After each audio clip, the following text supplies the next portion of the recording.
Robert Shiller is a professor of economics at Yale University and author to numerous books, including Finance and the Good Society, which is what I'll be discussing today. In his own words, Shiller wrote Finance and the Good Society as a conversation starter. This conversation is one of many facets, but majorly revolves around the topics of corruption in our financial industry and the need for the democratization and humanization of our financial systems.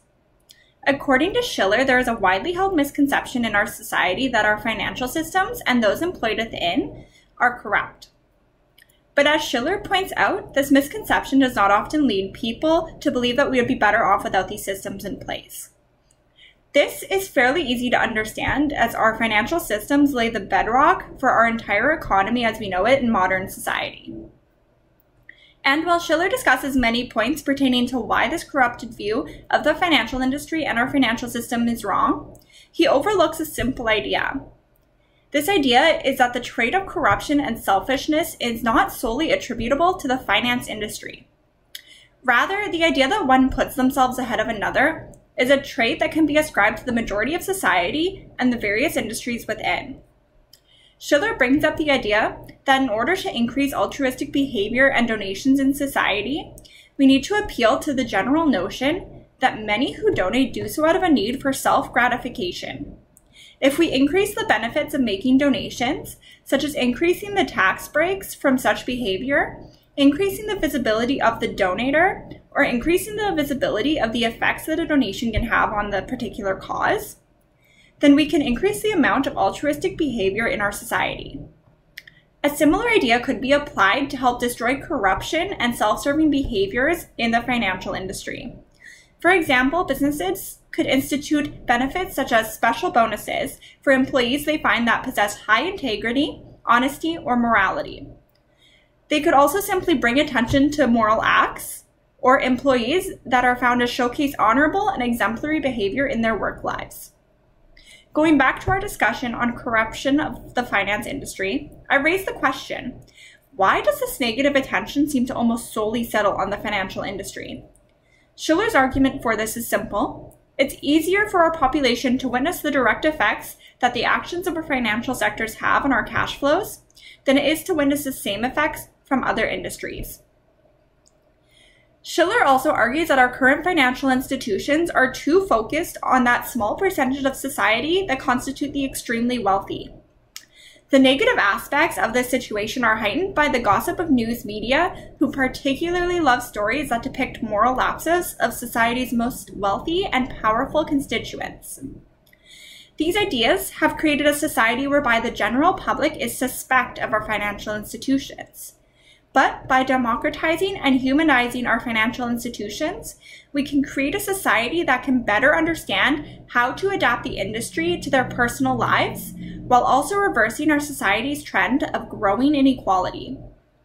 We can accomplish such an idea by changing our current financial systems to focus more on the worries of the lower and middle income classes that constitute the majority of our population, thereby creating an industry that will be accessible to everyone. Approximately half of Finance and the Good Society focuses on explaining how our personal psychological attributes guide our thinking and decision-making.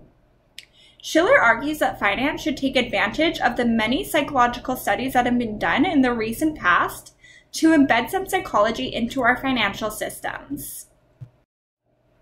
He implores that doing so will help design our institutions around real human quirks, and that this will humanize our systems and help to destroy the stigma against them by increasing the understanding and adaptability of our financial institutions to the whole of society.